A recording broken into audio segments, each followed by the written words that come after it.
Un gusto estar con ustedes otra vez y esperamos que sea un tiempo bueno de poder aprender de la palabra del Señor y poder atragantarlos un poquito. Mientras ustedes comen, tirarles algo como para que se queden pensando y ver cómo nos va ya con eso. ¿Les parece? Muy bien. Vamos a hablar sobre predicación bíblica, pero concordamos con Abdiel y con mi pastor que no queríamos hacer algo demasiado teórico, sino que aterricemos más lo que nosotros queremos hacer en relación a tener una iglesia que sepa identificar el buen sermón y también que tengamos predicadores en medio nuestro. Uno dice, pero ¿cómo yo predicar la palabra? Supe que estaban haciendo como un experimento de varios de ustedes les tocó dirigir el culto y les tocó también predicar. Así que la idea aquí no es evaluarlos necesariamente, eso lo harán los pastores, sino instrumentalizarlos, darles herramientas para que lo hagan. Y darles herramientas también para que podamos elevar el nivel de la predicación de nuestros pastores también.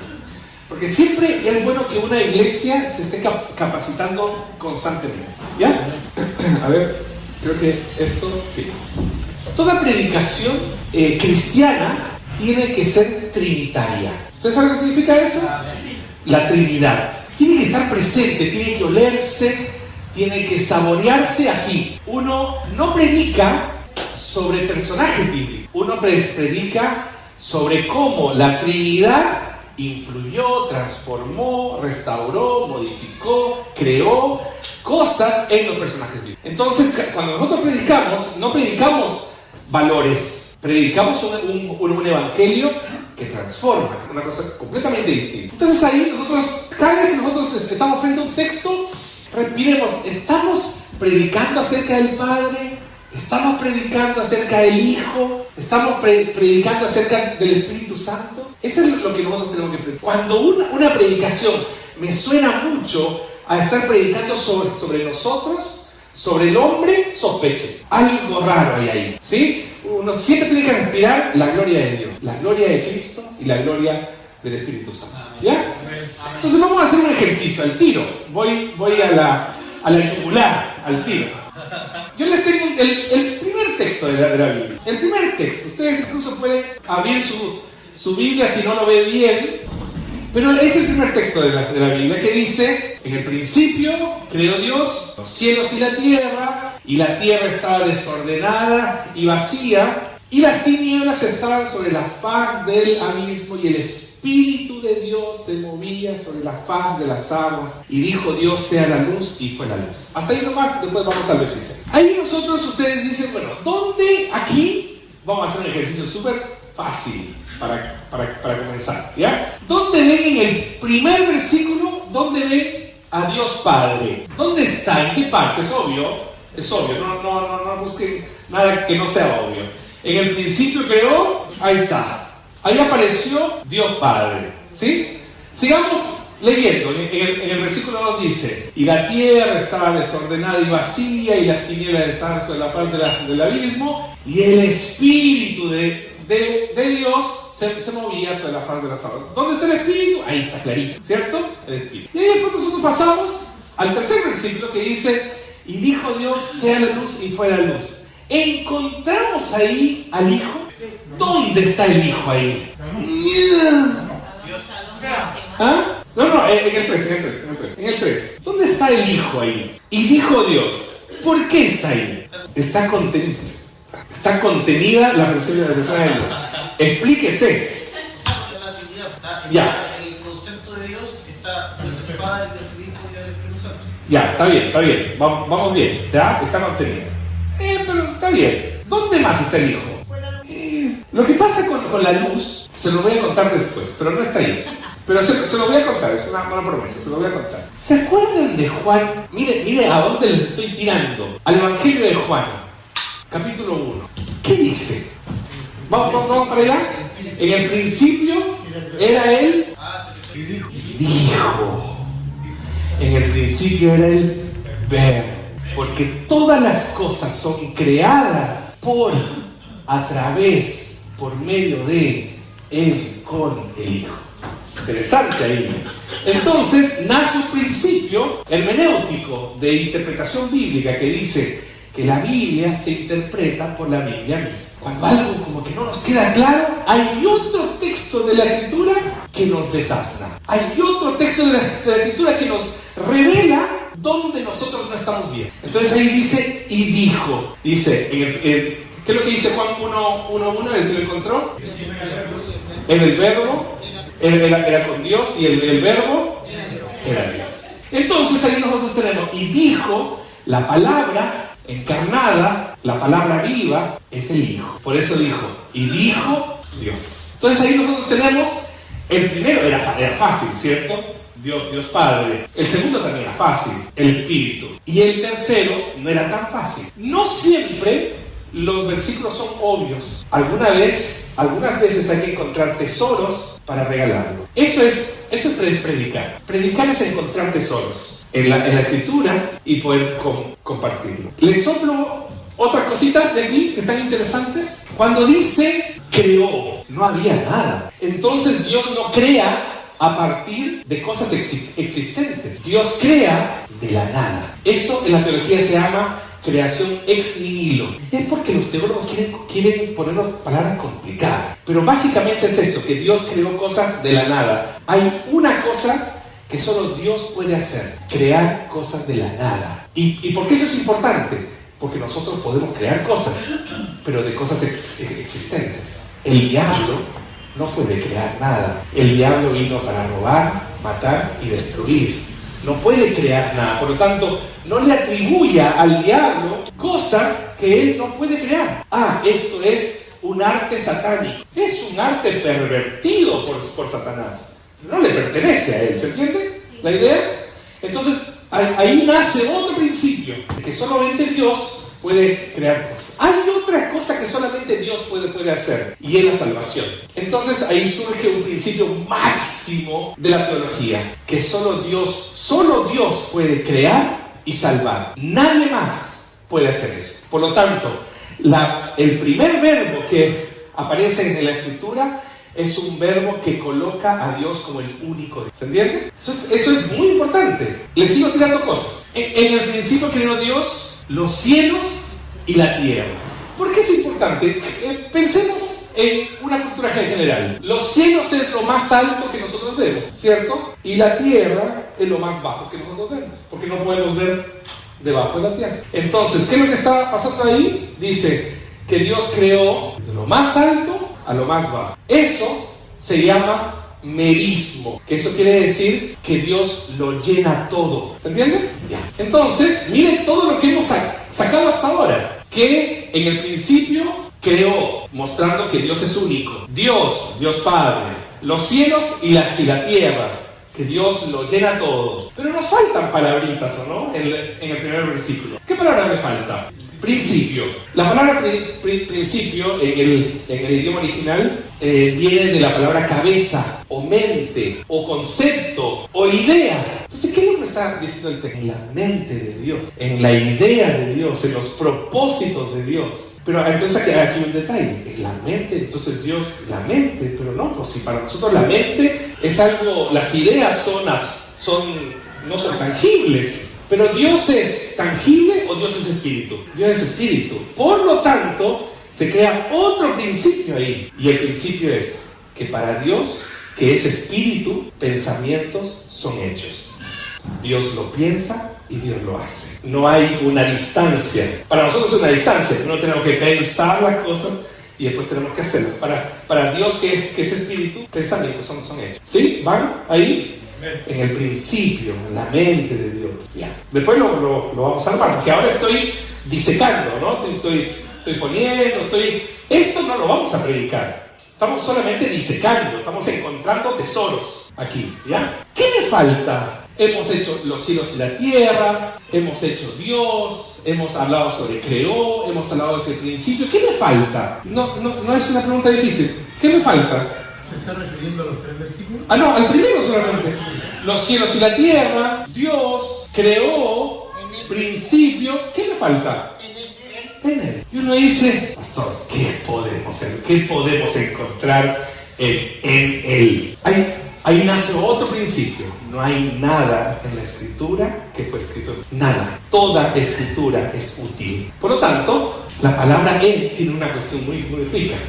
Porque la palabra en el original, en el hebreo, significa por medio de, con.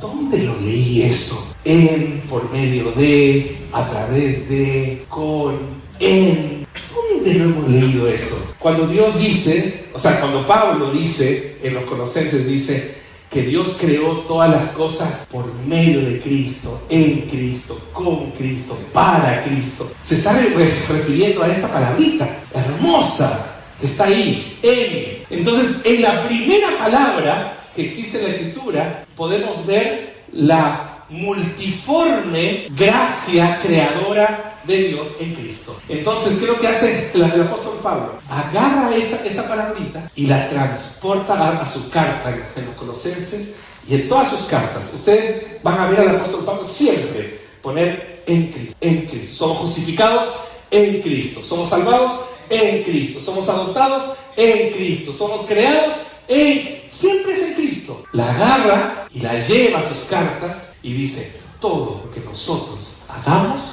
tiene que ser en. Esos son los tesoros que encontramos. ¿Ya? Pero espere, eso no es predicar. Eso no es predicar. Hemos encontrado, es como cuando uno cocina. ¿Quién cocina? Yo. Pero todos levantemos las manos, hermanos. Cocinando, ¿cierto? Algunos un poquito menos que otros, pero todos cocinan. Ya, algunos cocinan mejor que otros también, obviamente. Yo cocino comida peruana y me queda espectacular. Ahí les voy a invitar a mí. Entonces, ¿cuál es la gracia del buen cocinero? Que el buen cocinero no lleva las ollas, no lleva los ingredientes a la mesa. ¿Qué es lo que lleva? El plato listo, preparado. Lo que nosotros acabamos de hacer ahora es seleccionar los ingredientes recién. No he hecho nada todavía. Hemos descubierto que un buen lomo saltado necesita arroz, necesita papa, necesita pimentón, necesita cebollín, necesita carne, ¿cierto? Necesita arroz, etc. Ya, ahí está, pero todavía no tenemos el lomo saltado. La predicación tiene que ver con eso. ¿Qué hago con los ingredientes y cómo lo preparo, cómo lo cocino para servir? Déjenme tirarles al tiro cómo yo lo predicaría y después vemos cómo lo hacemos, ¿sí? Yo le diría a la persona que me está escuchando, le diría: ¿estás pasando por dificultades? ¿Estás pasando por situaciones difíciles? ¿Estás caminando por un proceso complejo? No te preocupes. En la idea de Dios tiene un propósito para tu vida, porque Él lo llena todo y lo completa todo. Hay algo que Dios está haciendo que tú no estás viendo, porque Dios es espíritu y para Dios, que es espíritu, pensamientos son hechos. Él ya está actuando en tu vida y aunque tú no lo veas, el Señor está creando cosas que nadie más puede crear. Esa es la predicación.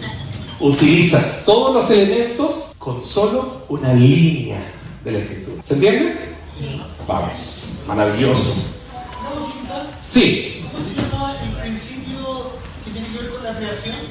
Que solo Dios puede crear de la nada. Ex nihilo. Con H entre medio. Ex nihilo. Ni H-I-L-O. ¿Qué significa de la nada?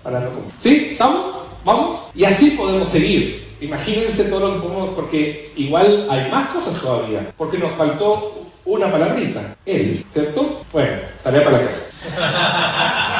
Tampoco les voy a regalar todo. Ya, muy bien. Dice: y la tierra estaba desordenada y vacía, y las tinieblas estaban sobre la faz del abismo, y el Espíritu de Dios se movía sobre la faz de las aguas. Nosotros tenemos que descubrir ahí algo. ¿Qué pasó entre Génesis 1.1 y Génesis 1? ¿Qué pasó para quedar embarrada en un versículo, en el traspaso? Porque si Dios creó todas las cosas, lo creó bien y ordenado y sin abismos. ¿Qué pasó entre 1 y 2?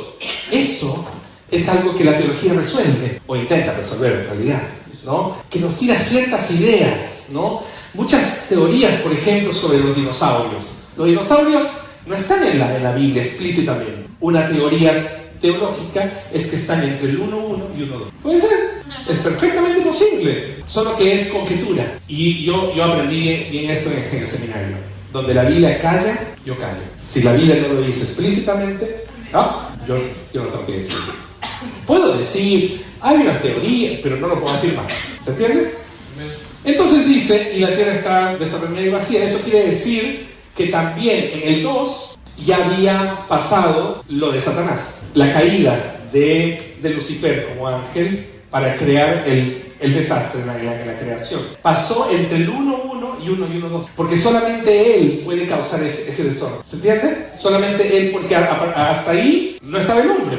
Entonces solamente el diablo, con todas sus huestes de maldad, podía generar su tremendo caos, como el que describe. El 2 es la descripción de caos. Y es la descripción de la tribulación de nosotros cuando pasamos por dificultades. Así nos sentimos nosotros cuando pasamos por dificultades, en abismos, con la vida desordenada, con la vida vacía. Eso es lo que pasa con nosotros. Pero ¿dónde está el principio del Evangelio? Que en medio del caos, en medio del desorden, en medio del vacío, alguien. Eso quiere decir que en medio del pecado, miren lo que voy a decir, es fuerte, que en medio del pecado el Espíritu no se va, porque el Espíritu es soberano. El Espíritu es más fuerte que el pecado. El tema es cómo utilizamos el Espíritu. El tema es cómo usamos, cómo abrazamos al Espíritu. Dice, Pablo lo explica mejor. Pablo dice que se contrista, que se va a un canto, pero no se va. No se va del lugar, se contrista, no se va y se mueve muy sigilosamente, inteligentemente, porque nos va cutucando, ¿no? Por aquí no es, por acá, pero se retira. El Espíritu es maravilloso, porque tiene esta habilidad inteligente de moverse. ¿Ya? ¿Hasta ahí nomás? Hay muchas más cosas, pero hay una cosa interesante que se los voy a tirar y también voy a pasarlo porque Génesis 1 no es el tema de lo que queremos hablar hoy. Y dijo Dios, ahí está la cosa, sea la luz y fue la luz. Vamos a tener clase el próximo viernes. Les dejo esta tarea. La tarea es esta, es simple. Las lumbreras fueron creadas al cuarto día. ¿De qué luz está hablando? Se lo dejo y me retiro lentamente. ¿Ya? Y ahí vamos a resolver algo maravilloso. Ahí ustedes van a ver. Pero googleen, busquen en comentarios. ¿De qué luz se está hablando? Porque no es Jesús. Jesús está en el Hijo. No es Jesús. Jesús está en el Hijo. ¿De qué luz se está hablando? ¿Ya? No arriesguemos. Ahí averigüe y el próximo viernes les contaré las 1001 noches. Muy bien. Entonces, el texto tiene otra señal en varias partes del texto, pero aquí hay otra que aparece muy claramente. En el 26 dice, ¿dónde vemos la Trinidad? El 26 dice, entonces dijo Dios, hagamos al hombre a nuestra imagen, conforme a nuestra semejanza. ¿Dónde ven la Trinidad? En hagamos. Y semejanza también. En semejanza también, en imagen también, sí. Voy para allá. Pero aquí, claramente, en hagamos tenemos la Trinidad. ¿Sí? Pero déjeme cuestionárselo, ¿le parece? Hay algo que en la teología se llama exégesis. ¿Qué es exégesis? Que uno extrae el tema del texto bíblico. Pero hay otra palabrita que se llama eisegesis, que es que uno le pone el tema al texto bíblico. La exégesis nos asegura que vamos a hacer una interpretación correcta, pero tenemos que estar muy seguros de que el tema que nosotros le vamos a poner al texto es el correcto. Entonces, se nos cuestiona ¿por qué? Porque el hagamos, nosotros sabemos que es la Trinidad y se lo ponemos, se lo enchufamos ahí, pero es porque es nuestra teología. ¿Qué es lo que le quiero decir con eso? ¿O cuál es el otro principio que estamos sacando de eso? Que es importante tener un sistema teológico para que yo pueda interpretar correctamente la Escritura. Usted tiene un sistema teológico que le hace pensar de que es la Trinidad, pero mi amigo el rabino Jonathan, que no es trinitario porque no cree en el Mesías, interpreta ese texto de otra manera, porque tiene otro sistema hermenéutico. ¿Se entiende? Los mormones, por ejemplo, interpretan ese texto de otra manera, porque Jesús no es Dios. ¿Se entiende? Ahí se ve cuán importante es tener un sistema teológico. Pero nosotros decimos, no, hagamos esa Trinidad. El Padre, el Hijo y el Espíritu Santo poniéndose de acuerdo para crear al hombre a imagen y semejanza, estamos claros. Pero ¿cuál es el peligro de eso? Que en otro texto, si no tenemos un sistema, le podemos poner al texto algo que el texto no está diciendo. Por ejemplo, ¿se acuerdan del texto donde 2 o 3 están reunidos en mi nombre? Allí estoy yo en medio de ellos. No está hablando, el texto no está hablando ahí de que cuando somos poquitos en el templo nos sentimos bien diciendo ese texto porque, bueno, somos 2 o 3, pero como dice la palabra, siempre lo decimos, yo lo he dicho muchas veces. Y sí, todos lo decimos, somos un poquito y para no sentirnos mal y para no hacerle sentir mal al Señor seguramente, bueno, Señor, tú has prometido que donde 2 o 3 están reunidos, ahí tú estás en medio de ellos. El texto no está diciendo eso. En el texto, el contexto es la ofensa entre hermanos. Llama a tu hermano que te ha ofendido y junten y hagan las paces. De eso está hablando el texto. Porque donde 2 o 3 están reunidos, ahí está el Señor para establecer su perdón y su reconciliación. De eso está hablando el texto. ¿Se dan cuenta que le podemos poner al texto algo que el texto no está diciendo? Ya, en este caso funcionó, porque sabemos que es la Trinidad, pero no siempre es así. ¿Ya? Listo. Vamos. Entonces, ahí está lo que les estaba mostrando, ¿no? Que Dios, el Espíritu de Dios y el Hijo y la... Ya, vamos, avanzamos. Otra área de la predicación es entender de que el Antiguo Testamento y el Nuevo Testamento tienen una separación histórica, pedagógica, pero no estructural. ¿Qué es lo que les quiero decir con eso? Es un solo libro que tiene un solo relato, hablar de Cristo. Es un solo relato. ¿Cuál es el problema? Que el mundo evangélico nos ha creado una idea de que en el Antiguo Testamento está la ley, las obras, el juicio de Dios. Y algo que ya pasó. Y algo que ya pasó, que no tiene nada que ver con nosotros. El anciano de barba blanca, o el Dios que mata niños y mujeres. Y el Nuevo Testamento, el Dios de bata blanca, que nos abraza, que nos dice que nos ama, que nos apapacha, ¿no? Es el Dios. ¿Y cuál es nuestra tendencia? Predicar más el Nuevo Testamento y no el Antiguo. Porque en el Antiguo hay juicio, en cambio en el Nuevo hay gracia. ¿Se entiende? Ya, esa idea no es una idea correcta porque crea una discontinuidad o una desarmonía. Entonces, la solución es que en toda la Escritura hay palabra de gracia, pero también de juicio, hay palabras de ley, pero también de evangelio, hay palabras de salvación, como también de obras. Toda la Escritura. De hecho, ¿se acuerdan del texto de Pablo? Toda Escritura es útil, ¿no? Toda la Escritura es inspirada por Dios y útil para... Ya, muy bien. Usted sabe que cuando Pablo escribió eso no estaba pensando en el Nuevo Testamento, porque no estaba impreso. Estaba pensando en el Antiguo Testamento. El propio Pablo está hablando del Antiguo Testamento. Y nosotros, de alguna manera, digo nosotros como mundo evangélico, no nosotros, en el mundo evangélico, hemos creado una idea distorsionada de cómo la Escritura debe leerse. Esto quiere decir, entonces, que nosotros tenemos que ver en textos del Antiguo Testamento el Evangelio, como tenemos que ver en textos del Nuevo Testamento la ira de Dios. Entonces, vamos a hacer un ejercicio aquí. Génesis 3. El hombre pecó. El hombre avergonzado se fue y se escondió. ¿Ya? Mas Jehová Dios llamó al hombre y le dijo: ¿dónde estás tú? Y pondré enemistad entre ti y la mujer, y entre tu simiente y la simiente suya, y esta te herirá en la cabeza y tú le herirás en el talón. ¿Dónde ven en ese texto el Evangelio? ¿Qué es el Evangelio a todo esto? Vamos a partir por ahí, tal vez ahí vamos a nivelar. ¿Qué es el Evangelio? Buenas noticias. Buenas noticias ¿de qué? De salvación. Buenas noticias de salvación. O sea, es el ofrecimiento de un Dios que viene a buscar al hombre para salvarlo. ¿Sí? En Jesús. ¿Estamos de acuerdo con eso? El Evangelio, ya. ¿Dónde ven en el versículo 9 el Evangelio? Solo en el 9. Buena. Llamó. Mas Jehová Dios llamó al hombre. Interesante, ¿eh? El hombre escondiéndose de su pecado y Dios yendo detrás de él. Es la historia de nuestra vida, ¿o no? Es la historia de nuestra vida. ¿Qué más? ¿Dónde más ven el Evangelio? En el 9. ¿Dónde estás tú? Qué bonito. Es que con eso yo tengo un mensaje evangelístico. ¿O no? Ya está. No necesito ir a Juan 3:16. Lo tengo ahí. Tú que te escondes de Dios, Dios va en busca de ti y te llama y te pregunta dónde. Es bonito, ya está. Con eso estamos, pastor.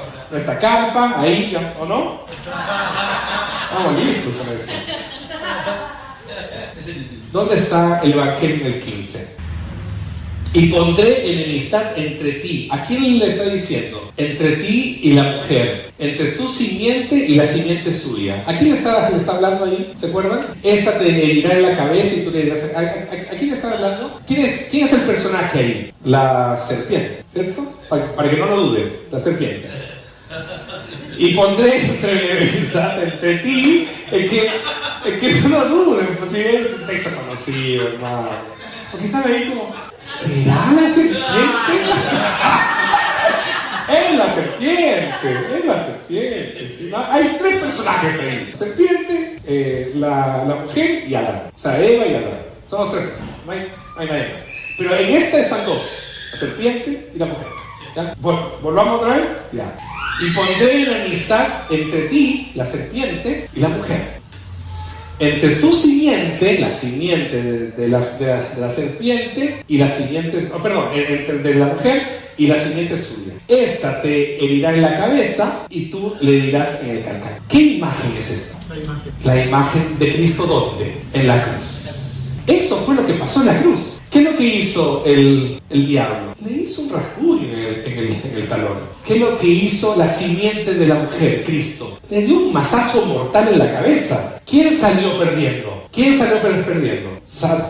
Satanás, porque Jesús venció la muerte. ¿Se entiende? Ya está, segundo mensaje evangelístico. Lo tenemos ahí. El evangelio está en Génesis 3. Eso en la teología se llama el protoevangelio, el primer evangelio. ¿Qué es lo que nos está enseñando? Que no se debe predicar evangelísticamente solamente con Juan 3:16. Que no tengo nada contra ese versículo, que lo amo, sino que toda la escritura es sutil, no solamente Juan 3:16. ¿Sí? ¿Se entendió? Vamos entonces. Proto significa primero. Eso. Bien. Eso bien. Vamos a Romanos. Esta es un poquito más fácil. Porque la ira de Dios se revela desde el cielo contra toda impiedad e injusticia de Dios. Por lo cual también Dios nos entregó a la inmundicia. Y por esto Dios nos entregó a pasiones venenosas. Qué tremendo es ver a un Dios así, ¿no? Lleno de ira. Tremendo, porque no nos gusta ver a Dios lleno de ira. Ojo, que esa ira está en consonancia con su justicia, con su santidad y con su amor. No lo separemos. Porque nosotros vemos a una persona con ira, pero esa persona, por ejemplo, yo con ira separé la justicia, separé el amor, separé mi santidad y me concentré en mi ira pecaminosa contra otra persona. Pero Dios no puede disociar sus atributos. Dios siempre está integrado. Por lo tanto, cuando decimos la ira de Dios, eso está en consonancia con su justicia, con su santidad, con su amor, etc. Entonces, cuando dice, porque la ira de Dios se revela desde el cielo contra toda impiedad, no estamos hablando de gente que, ay, por favor, Señor y Dios, no, toman, lárgate. No estamos hablando de gente que está en rebeldía contra Dios, sostenidamente. Aun cuando se le ha mostrado el Evangelio, aun cuando se le ha entregado las cosas y está sostenidamente en rebeldía contra Dios, Dios dice que finalmente los entrega a sus pasiones. Pero es duro ver a un Dios así, ¿no le parece? Yo quiero el Dios de Génesis, es más bonito. El Dios de Romanos 1:18. ¿Vieron cómo se invierte? Porque a nosotros nos gusta el nuevo, no nos gusta el Antiguo Testamento. Pero en este caso nos gusta más el antiguo que el nuevo. ¿Se entiende la idea? Toda la escritura es útil. Entonces ahí, yo no sé para qué me gastan a hacer eso si lo explico todo yo después. Pero bueno, ¿dónde estás tú? Te dirá, que el Señor te bendiga. Ya, seguimos. Ya. Esta es otra cosa que quería decirles en relación a la predicación. ¿Ya? La predicación tiene una virtud que moldea a la iglesia.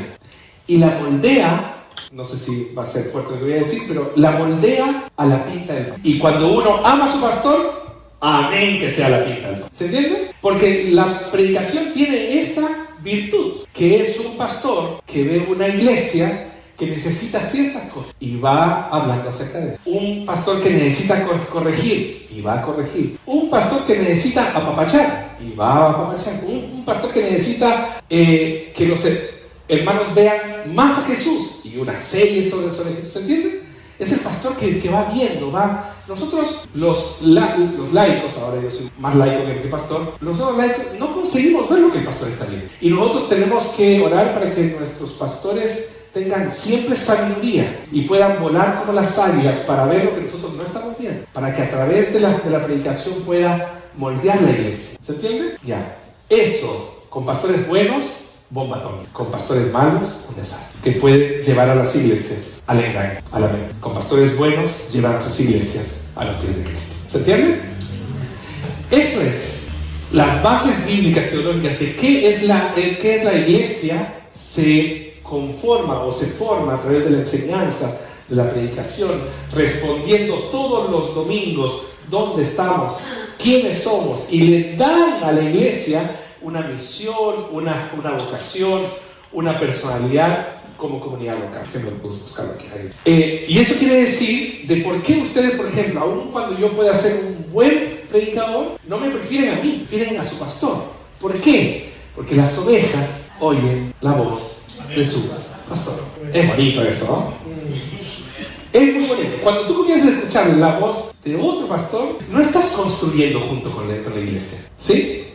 Entonces, ¿cuál es? O sea, eso nos cae a nosotros como, ok, lo entendí, pero para los pastores, el peso de responsabilidad, porque una palabra mal predicada lleva a la iglesia al engaño. Una palabra bien predicada lleva a la iglesia a los pies de Cristo. Es pesado eso, que ninguno de nosotros lo siente, solamente nuestros pastores. Entonces, por eso es importante el tema de la predicación. Cada vez que a usted le dan una oportunidad para predicar aquí, usted tiene que contribuir a lo que el pastor está viendo. No puede utilizar el púlpito para recado, para mandar voy a aprovechar que le han dado el púlpito para darle a la iglesia. No, ese no es su rol. Ese no es su rol. Ese es el rol de los pastores, de los líderes de la iglesia.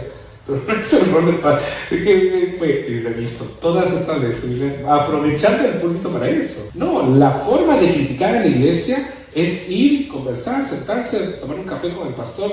Tengo estas aprensiones con la iglesia y conversarlo. Esa es la forma, no el púlpito. El púlpito es para predicar la palabra de Dios. Y los pastores igual. Este lugar es un lugar santo en el que predicamos la palabra de Dios y solo la palabra de Dios. ¿Por qué? Porque tiene que respirarse la Trinidad. No puede respirarse una visión humana. Tiene que respirarse la Trinidad. Muy bien, entonces vamos a ver dónde encontramos características de la iglesia en Hechos 2. Es obvio, no tienen que esforzarse tanto. Y perseveraban en la doctrina de los apóstoles, en la comunión con otros, en el partimiento del pan y las oraciones, y sobrevino temor a toda persona, y muchas maravillas y señales eran hechas por los apóstoles. Esto por la predicación de la palabra. Todos los que habían creído estaban juntos y tenían en común todas las cosas, y vendían sus propiedades y sus bienes y los repartían a todos, no por igual, según la necesidad de cada uno, porque no eran socialistas. Y perseveraban, lo dije en voz alta, lo dije en voz alta, y perseverando unánimes cada día en el templo y partiendo el pan en las casas, comían juntos con alegría y sencillez de corazón, alabando a Dios y teniendo favor con Dios. Ok, características de la iglesia, así, al ojo. Lo primero, perseveraban. ¿En qué? Pero también dice que perseveraban en la doctrina, pero también perseveraban en la comunión, también perseveraban en el partimiento del pan, en las oraciones, también perseveraban unánimes cada día en el templo, en el 46, perseveraban partiendo el pan, perseveraban comiendo juntos, eso me gustó, ¿no? Y perseveraban alabando a Dios. Qué interesante eso. La perseverancia es un valor tremendamente importante como resultado de la predicación. Es la predicación la que nos hace a nosotros seguir movilizados. Usted, no sé si lo ha experimentado, yo sí. Voy a la iglesia un poco bajoneado y salgo hecho pilas. Y salgo pero listo para enfrentar la semana. ¿Por qué? Porque la predicación produce eso en nosotros. Produce perseverancia. ¿Se entiende? Entonces, cuando usted venga y suba las escaleras, y entre por esa puerta para un domingo, usted no puede perder la capacidad de asombro. No puede perder la capacidad de asombro. Ese día, el Señor va a crear en usted un corazón perseverante. Eso es muy loco. Es una locura eso. Es la locura del Evangelio. Venir bajoneado y salir alegre. Venir entristecido y salir con esperanza. Venir sin fuerzas y salir fortalecido. O sea, si tú no vienes con esa expectativa, no sé a dónde estás yendo. Porque la iglesia de Cristo es el centro de la producción de perseverancia. Ahí está. ¿Qué más? ¿Qué más? El 43, ¿qué dice? Y sobrevino temor. Es bonita esa palabra, porque no es miedo. No es miedo. De hecho, la palabra tal vez correcta sería como reverencia, como respeto, ¿no? Tengo respeto por... Es como, no sé, a mí yo trabajo con un alto ejecutivo del gobierno. Es una persona normal, pero yo veo cuando él entra, es un ministro, él entra a un lugar y es una persona normal como usted y yo, pero el poder que él tiene y la investidura que él tiene crea cierto cuidado. Más que temor, cuidado. Exacto. Creo que no es miedo. Es como, ministro. Después, cuando no está el ministro, hablo mal del ministro. ¿O no? Pero ahí uno no se atreve a hablar. O sea, por ejemplo. Claro. Entonces, por ejemplo, el merluzo. Pero en ningún caso, si el presidente entrara aquí, nadie de nosotros le diría el merluzo. En nuestros corazones un poquito. Pero ahí era presidente, ¿o no? O sea, el pastor se para a saludarlo como corresponde, por educación y porque la Biblia nos manda a honrar a nuestras autoridades. Por lo tanto, señor presidente, pero con respeto, ¿se entiende? Imagínense eso con el Dios del universo. No es temor, no es miedo, es la sensación de que algo importante está pasando. ¿Qué es lo que produce la predicación? Es eso, es la sensación de que aquí está la presencia manifiesta de Jesús. Y tengo temor, hermanitas, aquí está Jesús, y tengo temor. Y no solo eso, muchas maravillas y señales eran hechas por los ángeles. Porque donde hay palabra de Dios, hay maravillas y señales. Eso es bonito también. No perdamos la capacidad del Señor, pastor. Con respecto al temor, yo creo que aquí experimentamos, o decimos, en el día de enero, febrero y marzo, que fue el día cuando los hermanos tuvieron la oportunidad de entregar una reflexión, un mensaje, que fue algo... Para la transmisión, Pero vuelva a Lo que quería decir yo con respecto al temor, que durante estos 3 meses que se tuvo la oportunidad de poder darle a los hermanos la ocasión de poder entregar una reflexión también allí en el púlpito, vimos el denominador común de cada uno de ellos experimentar el temor al estar en el carro. O sea, ellos mismos lo manifestaron, lo difícil que era estar ahí. Y era ese temor que justamente se está ahora dando a conocer. El temor no a los hermanos, porque aquí los hermanos mantenemos como una relación de familia. Es muy diferente cuando estamos aquí que cuando uno está allá. Y eso se experimenta entonces porque allí estamos, diríamos, delante de Dios. Exactamente. Estamos con una comisión dada por Dios. Amén. Por medio de los ministros. Amén. Así es.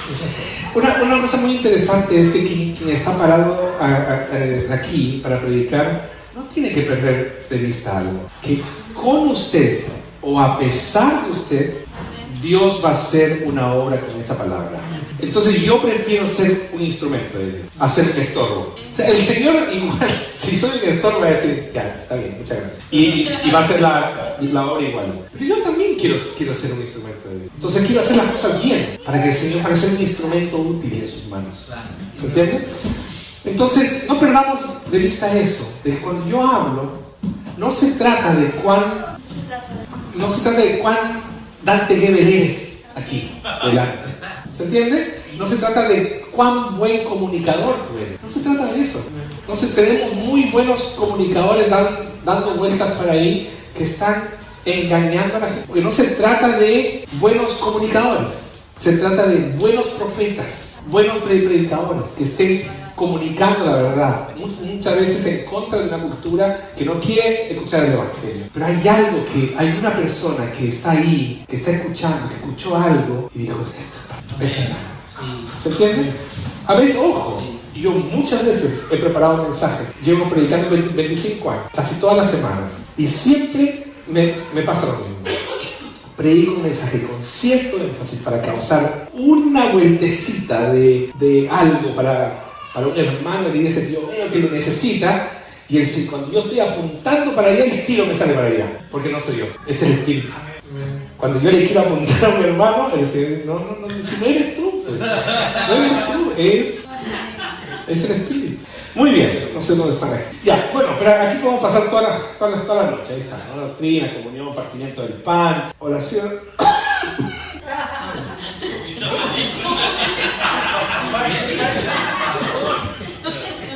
Repartían a todos, temor, partiendo el pan, alabando a Dios. Está bueno eso, lo de partir el pan. Ya, la última cosa en esto que estoy hablándoles de características de la predicación es esto. Que la predicación tiene que tener estos 4 condimentos. Tiene que ser bíblica. Uno dice, obvio, no necesariamente es obvio.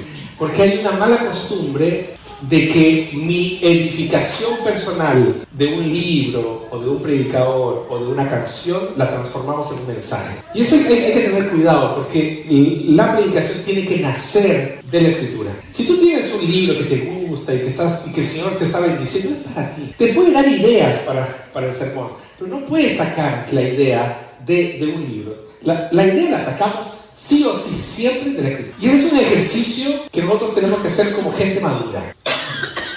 ¿Por qué? Porque mis hijas están haciendo ahora más trabajos en el colegio, y a una de ellas le gusta leer y a la otra le gusta un poquito más la matemática.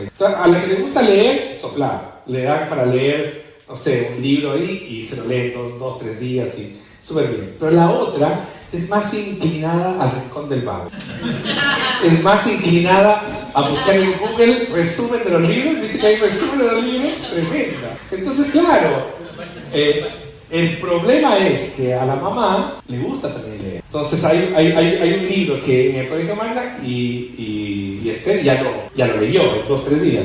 Entonces va y le pregunta, y mi hija, que ya vio el video, intenta chamullarle, intenta vendérsela diciendo, sí, mamá, qué libro, se trata de eso. Y le pregunta un detalle y la pilla. Entonces, claro, no era el libro, era el resumen. ¿Se entiende? Sí. Ya sabe para dónde voy. Todo libro de teología, todo libro, por más bendecido que sea, es un resumen. No es el original, no es la Biblia. En la Biblia encontramos los tesoros de Génesis 1. Ahí encontramos esos tesoros. No lo encontramos en los libros. ¿Se entiende la idea? Ya, muy bien. Entonces tiene que nacer de la Biblia. Lo segundo, tiene que ser contextual. ¿A qué me refiero con eso? Las 2 cosas. Tiene que tener una buena lectura del contexto donde se escribió, y tiene que tener una buena lectura del contexto a donde yo estoy poniendo la semilla. ¿Se entiende? Yo tengo que conocer bien en qué momento, en qué lugar, y con qué personajes, en qué estructura política, geográfica, religiosa estaba siendo dicho tal o cual cosa, como también tengo que saber qué está pasando en mi ciudad, qué está pasando en mi iglesia, qué está pasando en las familias de la iglesia. Si no, no es una predicación relevante. Porque, ojo, yo puedo predicar, no, es que la geografía del mundo judío, del mundo hebreo, y que la Biblia, y que el libro de Mateo se divide en 5 secciones, la primera... ¿De qué sirve eso si yo no conozco bien a quiénes estoy predicando? Por eso a mí me resultan raro las personas que se edifican semana a semana con telepredicadores. No me resulta. Puede ser que digan cosas interesantes y que me edifiquen, pero no me pastorean, porque quien me pastorea con la palabra es mi pastor, no es el telepredicador. El telepredicador me bendice con ciertos insights, con ciertos, mira qué interesante esto, pero quien conoce mi vida, quien está conmigo, o son mis líderes de vida. Entonces ahí, contextual, conocer bien la escritura, el contexto de la escritura, y conocer bien mi iglesia. La tercera cosa auténtica. Esta se las resumo fácil. El que está predicando ahí es el que se tomó un café conmigo durante la semana. Yo le creo a ese hombre. Auténtica. No, las personas no les interesa cuánto sepamos de teología. A las personas les interesa cuánto los amamos. Si eso le sumas conocimiento, wow, ¿no? Pero a las personas no les interesa cuánto tú sabes. Les interesa cuánto tú te preocupas por ellos. Si te creen o no te creen. Antes no era así. Antes escuchabas al pastor por su posición, o al cura por su posición, o al rabino. Hoy las instituciones están en crisis. A nosotros ya no nos creen por ser pastores. A nosotros no nos creen cuando predicamos porque nos conocemos, porque me conocen. Absolutamente. Por cómo te ven, ¿no? Por cómo te ven, cómo te huelen. Eso es necesario. Yo te voy a escuchar porque eres como yo. Eso es tremendamente importante. Porque no eres superior a mí. Porque no estás en un lugar de privilegio.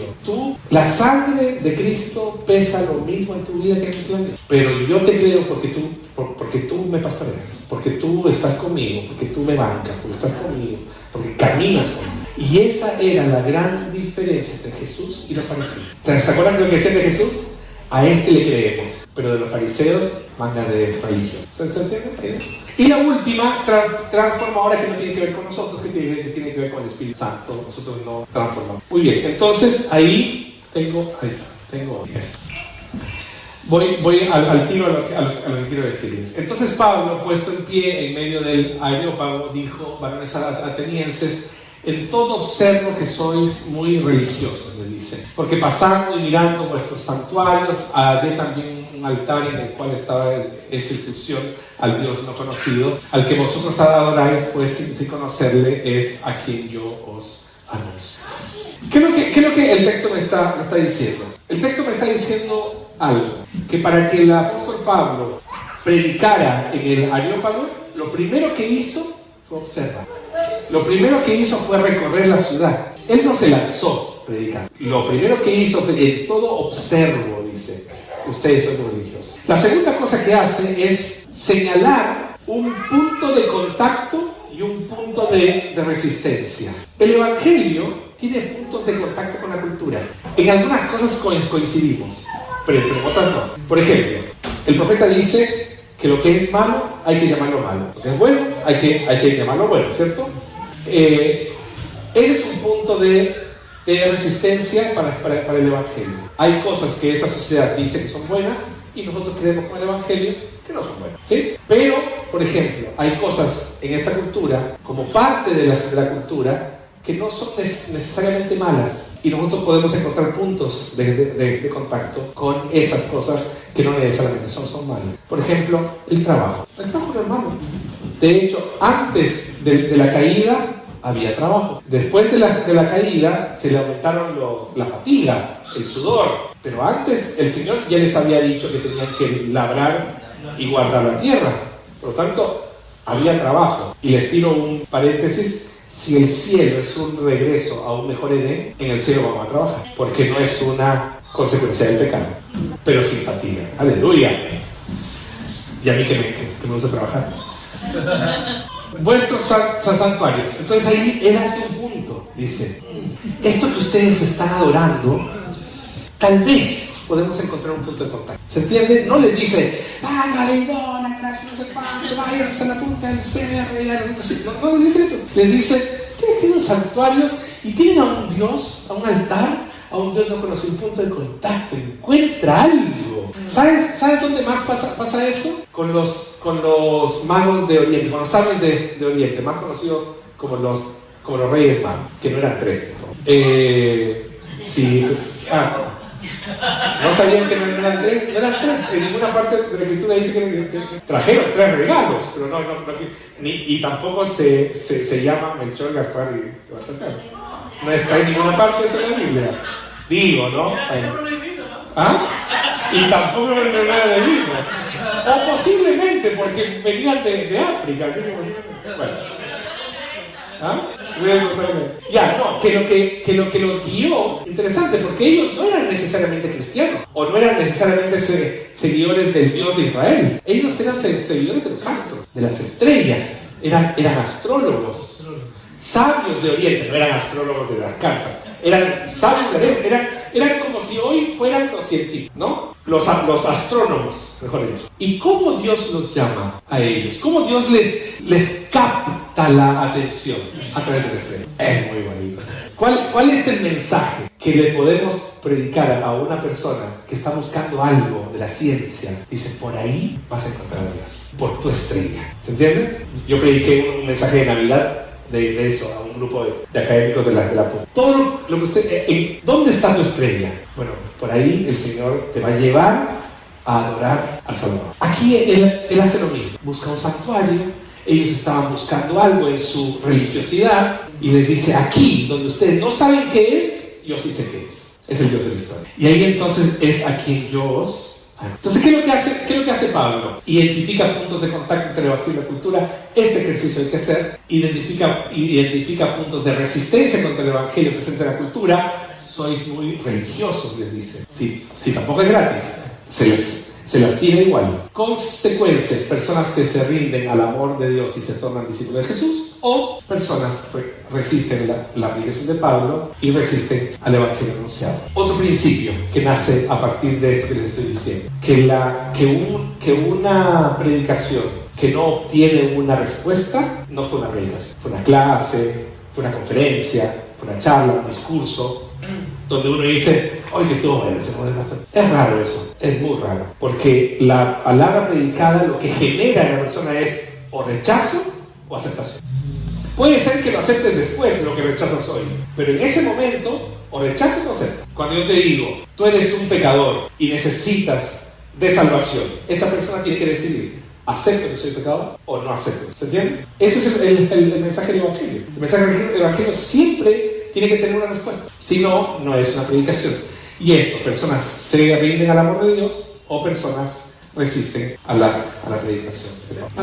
Así como hago. Sí, yo quería solamente hacer una acotación en dos aspectos que tal vez el pastor nos mencionaba con respecto a que la predicación tiene que ser bíblica. Y yo también se da una tendencia muchas veces que por no hacer el trabajo exegético de entrar a aplicar el texto, que es un poco lo que el pastor nos invitaba a hacer en los textos de Génesis, de Romanos, ¿cierto? Es muy fácil que la predicación se sostenga en ciertos elementos que no son bíblicos, ya sea, por ejemplo, en ideas sacadas de tu libro, como muy bien lo manifestabas, pero también se da también una tendencia en los testimonios también. En contar un testimonio, especialmente el del predicador, ¿cierto? El de la persona que está predicando, y muchas veces sostener el mensaje o la reflexión a partir del testimonio como tal. Y ahí uno se empieza a alejar del texto bíblico. O sea, hay varios elementos que podrían hacer construir nuestro sermón y que nos podrían llevar a alejarnos del texto bíblico. Uno son, claro, por ejemplo, ideas extraídas de otros, pero también, por ejemplo, me ha pasado a mí escuchar predicadores donde predican, por ejemplo, no sé, por 35 minutos y están 20 minutos predicando, o sea, contando su testimonio, para después, obviamente, que a través del testimonio hay un remache, ¿cierto? Y hay un llamado, y obviamente hay un montón de elementos apelativos que rodean un poquito al testimonio. Ahí también va una pregunta también para ti, en el fondo, de qué rol toma eso, qué tan relevante es dentro de la predicación, si es o no algo muy autorreferente de parte del predicador. Eso tiene que ser como pregunta. Y después quería comentar otra cosita, pero no sé si podríamos responder eso primero. Ya. Lo que me pasa con los testimonios es que creo que la iglesia debe tener en su liturgia un espacio tal vez para testimonios. Pero creo que se pierde una gran oportunidad de predicar la palabra al ocuparlo con testimonio, por más bendecido que sea el testimonio. Pero ojo, contar las maravillas de Dios es absolutamente necesario para la vida de la iglesia, pues nos fortalece. Cuando escuchamos lo que el Señor hizo en la vida de un hermano, me fortalece. Pero usar la predicación en reemplazo, tal vez esa es la complicación, pero no eliminarlo. Me parece que esa no es la idea, ¿cierto? Sino dar un espacio a la iglesia. Por ejemplo, yo tenía una iglesia donde se hacían vigilias de testimonio y pasábamos contando nuestros testimonios, y por cada testimonio una canción y una oración. Y así los hermanos, yo creo que de verdad, que algunos inventaban la música, porque no pueden hacer tantos testimonios, pero los demás y siempre había testimonios poderosos del Señor, que obviamente es una broma. El Señor obviamente lo hace de muchas maneras. Pero tomándome de eso, quiero llevarnos a esto. Que el gran problema de la homilética evangélica, homilética significa predicación. El gran problema de la predicación evangélica es esto, de transformar a la predicación en una predicación experiencial, que es para allá donde iba, ¿cierto? Esto, no sé si tiene luces. Ok, no, bueno, no. Esta, al medio está. El medio es. No, al medio, es. No era muy difícil. Ya, muy bien. Es lo que está mencionando bien. Transformar la predicación en un yoísmo, ¿no? En una, yo pasé esto, entonces si yo pasé esto, yo les invito a usted. Y hacer de una experiencia personal una regla general es un gran peligro. Porque Dios no actúa en serie, Dios actúa en serio, ¿no? Con cada uno de nosotros, de manera muy particular. De hecho, ni la misma Biblia lo hace.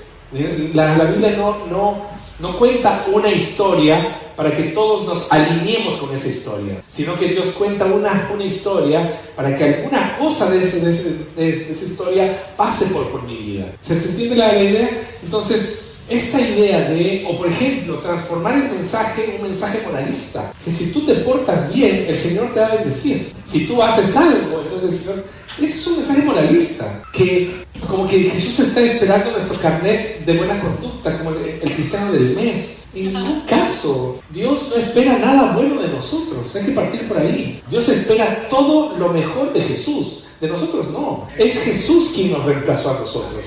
Y Dios mira a Jesús.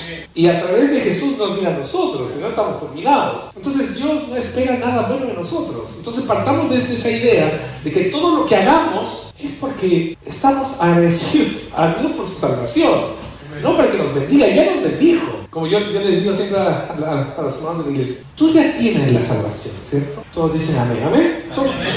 ¿Usted tiene la salvación? ¿Qué más quiere? Ya está. ¿Qué más quiere? Ya tiene vida eterna. ¿Qué más quiere? Como que ya tengo la salvación y hago más cosas para que el Señor me bendiga más.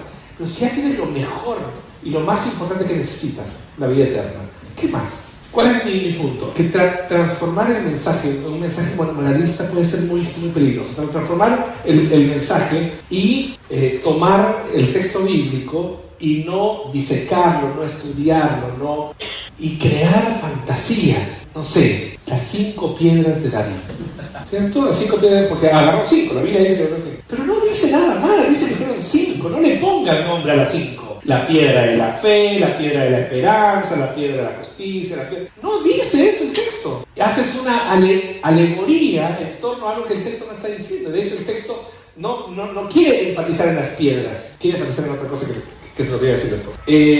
O conductual, o asistémica, que no tiene sistema, que no tiene dónde agarrarlo. Solo sabe que tiene que predicar a Jesús. Pero Jesús está conectado con la Escritura, Jesús está conectado con el Antiguo Testamento, con el Nuevo. Jesús no es solo Jesús, un personaje aislado. Tiene que estar dentro de un sistema, por lo que podría pasar. Porque si no pasa lo que yo les decía hace un momento, meterle un tema al texto y decir lo que el texto no está diciendo. O reduccionista, que en vez de predicar lo que el texto está predicando, salta cosas importantes. Por ejemplo, ¿cuántos de ustedes en Génesis 1:1 ha pasado ese texto tantas veces y ha dicho, ¿qué dice el texto? Que Dios creó la tierra. ¿Pero qué más dice? Que fue en el principio. Y nada más. Y yo les mostré al principio que hay una sinfín de tesoros que se pueden descubrir y finalmente nosotros caemos en un reduccionismo. ¿Quieres hacer la segunda pregunta? Sí, tiene que ver con lo contextual, que también lo manifestabas, porque finalmente dentro de la idea de lo contextual está de establecer ciertos puntos de contacto. Y también recuerdo que una vez también lo compartíamos, de que es importante no estar, o el que predica, no estar desconectado de la realidad, de lo que está pasando, ¿cierto? Sí. A nivel de la contingencia, a nivel noticioso. De hecho, siempre nos recomendaba estar viendo las últimas noticias, no el periódico La Última, sino que la última, claro, ¿cierto? Los últimos acontecimientos.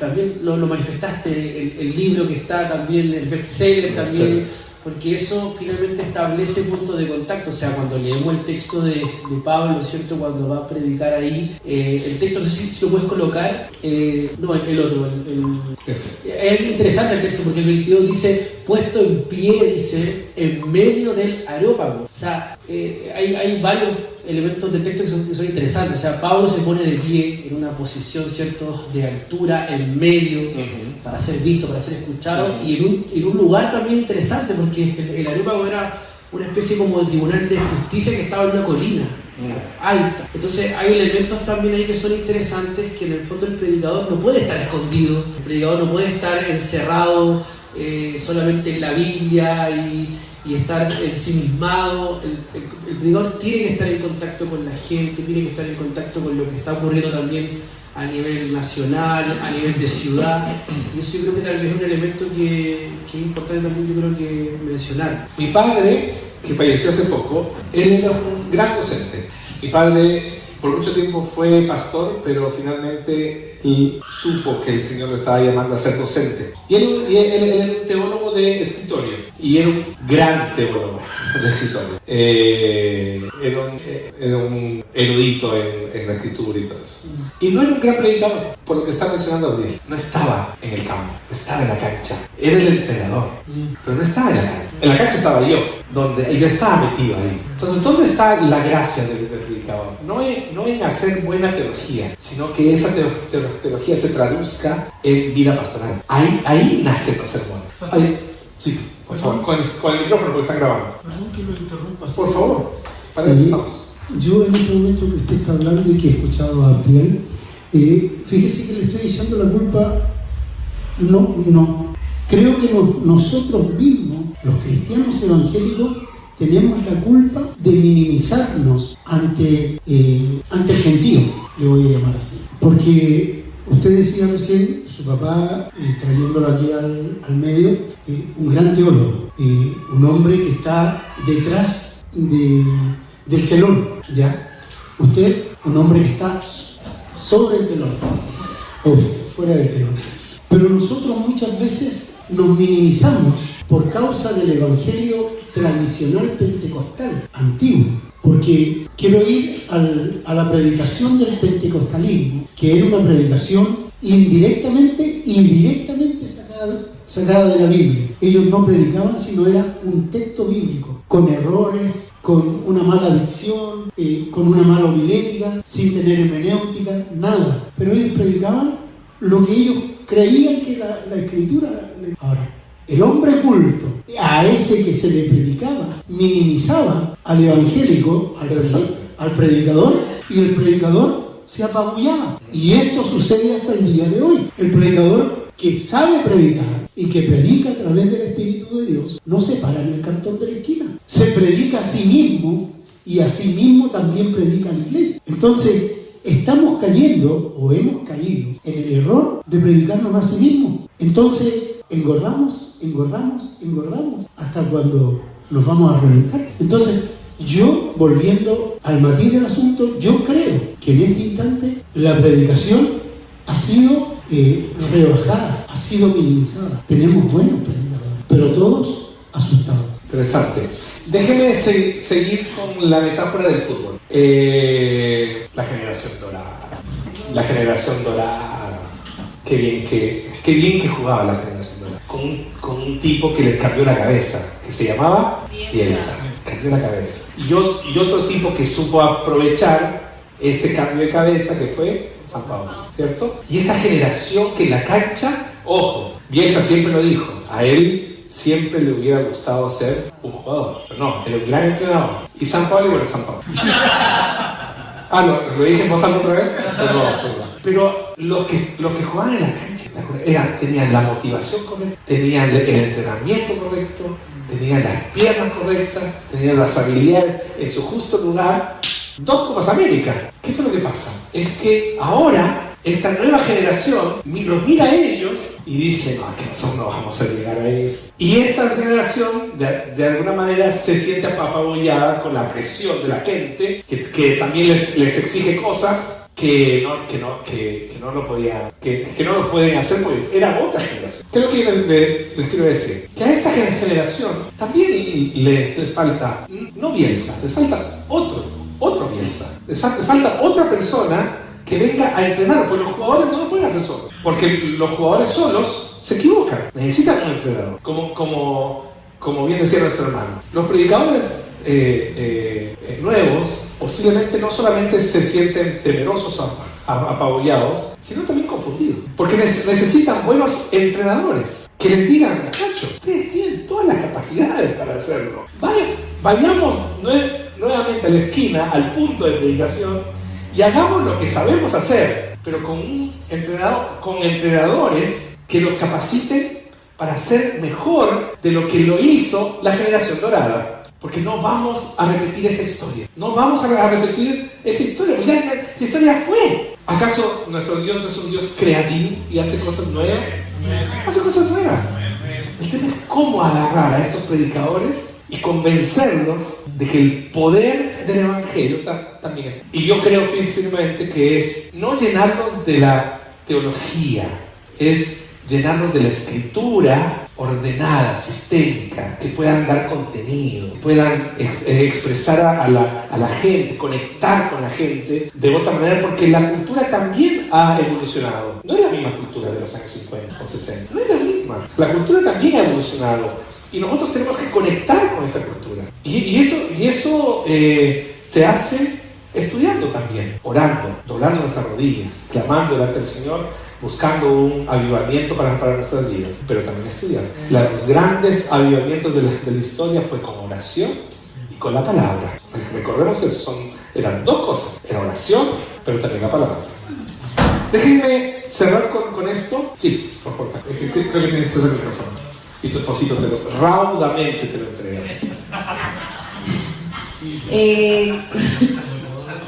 Lo conductual, cuando estás hablando de la homilética evangélica, lo conductual es lo mismo que lo moralista, apunta a lo mismo. El moralista cree que por sus buenas acciones Dios lo va a bendecir. El conductual busca o entiende que el Evangelio es cambio de conducta, cuando en realidad el Evangelio es cambio del corazón, es la transformación del corazón. No es el cambio de conducta. Y por eso mismo es muy difícil predicarle el Evangelio a mis hijas, porque mis hijas son obedientes, son nota 7, han cachado perfectamente cómo funciona la cosa, porque si nos obedecen, si son nota 7, si son amorosas, si son simpáticas, todo eso les va a ir bien.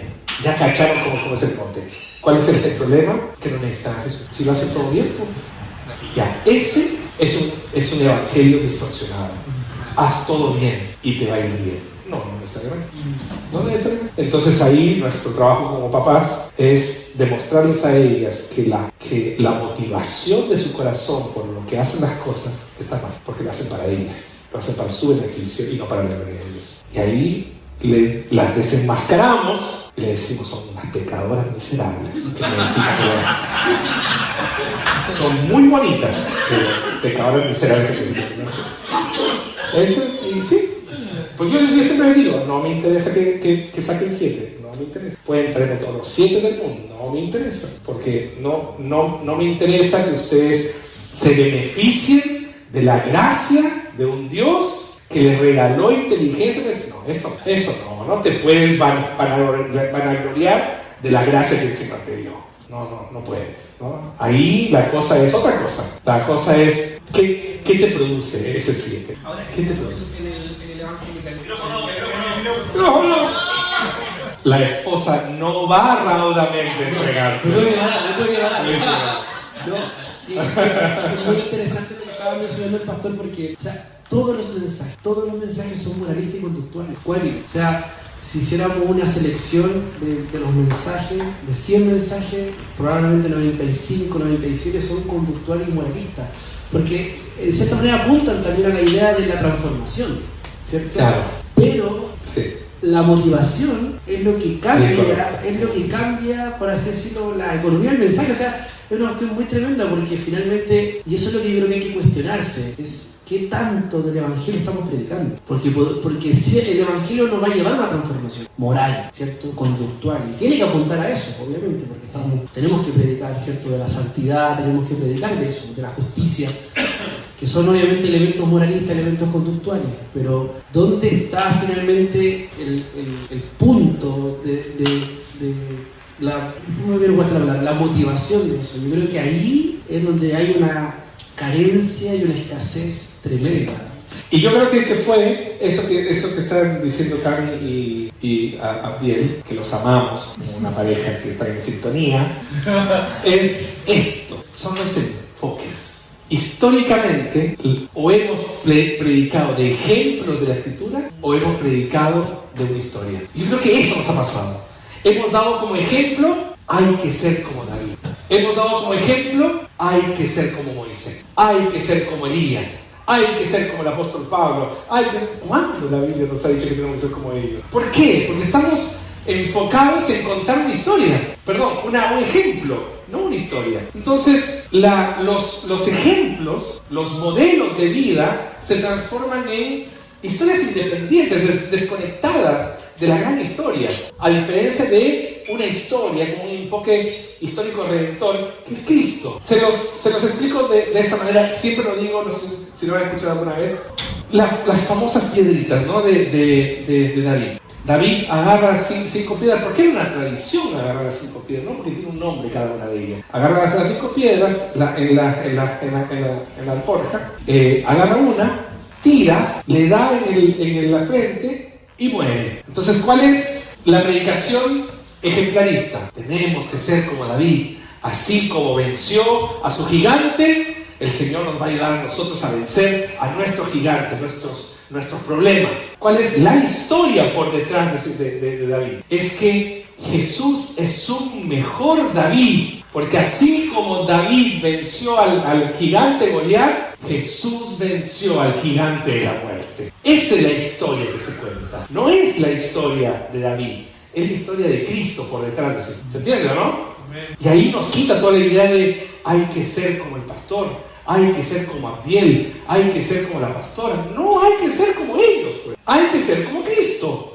Porque detrás de la historia de ellos está Cristo. ¿Se entiende, no? Entonces, Moisés. Así Moisés va y pone que en todo caso eso es raro, ¿no? No sé si lo han cachado. Que la historia la cuentan así. Que Moisés fue, plantó la vara y el mar se abrió, el mar rojo se abrió, ¿cierto? La Biblia no dice eso. Ustedes leen la historia, dice que Moisés está ahí. Y dice que un viento oriental que sopló toda la noche abrió el mar. Pero nos encanta la historia, ¿no? Es más espectacular. No dice eso, no dice eso. Y las películas se han encargado de decir eso, ¿no? Porque está bueno, ¿no? Planta tu vara en el nombre de Jesús. No dice. Jesús es un mejor Moisés, porque así como Moisés confió en el Señor para abrir el mar rojo, para llevar al pueblo a la tierra prometida, Jesús nos abrió el camino a través de la cruz para ir hacia la tierra prometida. Todas las historias, es el parapolera. ¿Cómo es? Todas las historias apuntan para la gran historia, parapolera. Pónganlo ahí, está buenísimo, pónganlo, de verdad. Ya está, con eso ya está, ¿no? Bueno, entonces, la escritura, no, aquí tiene que ir, todas las historias apuntan a la gran historia. Miren la frase complicada que puse. La escritura es unificada y progresiva y caminando a Jesucristo. Está mal eso. No, está mal. Bueno. Ya, y lo último para terminar. Es interesante porque Jesús mismo nos enseña eso. ¿Se acuerdan del camino de Emaús? Camino de Emaús, ¿cierto? Los discípulos regresando de Emaús, Jesús resucitado se une a ellos no lo reconocen y Jesús les comienza a contar la historia y dice: Entonces les dijo: oh insensatos y tardos de corazón para creer todo lo que los profetas han dicho. ¿No era necesario que el Cristo padeciera estas cosas y que se entrara en su gloria? Los problematiza primero y después les entrega las cosas. Y dice: y comenzando desde Moisés, el Pentateuco, y siguiendo por todos los profetas, les declaraba lo que en todas las escrituras. Aquí es interesante porque las escrituras para los judíos son los salmos, los libros históricos, etc. Entonces Moisés, los profetas, todo el Antiguo Testamento, dice que el mismo Jesús dice que les declaraba en todas las escrituras lo que de él decía. Es una historia. Cuando nosotros comenzamos a contar la historia de Cristo, nosotros dejamos los ejemplos, dejamos esta idea de seguir personas para seguir a Cristo. Y ahí nos cambia el relato, como dice Daniel. Tal vez no estamos predicando la gran historia, estamos predicando modelos, pero no al gran modelo, al gran mediador que es Cristo Jesús. Bueno, ahí lo dejo, porque si no, ahí ya está. Porque lo otro es otra cosa. Ahora. Ahí me encanta esto. ¿Qué es lo que les quise hoy entusiasmar con esto? Es que hay mucho por descubrir en la Escritura, hay mucho. Nosotros, yo llevo muchos años estudiando teología. Siento que estoy en pañales, que hay mucho más que descubrir en la Escritura. Cada vez que vuelvo a un texto y vuelvo otra vez al mismo texto y el Señor me regala otra cosa nueva y otra cosa nueva. Esa es la virtud de la Escritura, que es inagotable. Así que el Señor les bendiga y que puedan seguir caminando. Amén.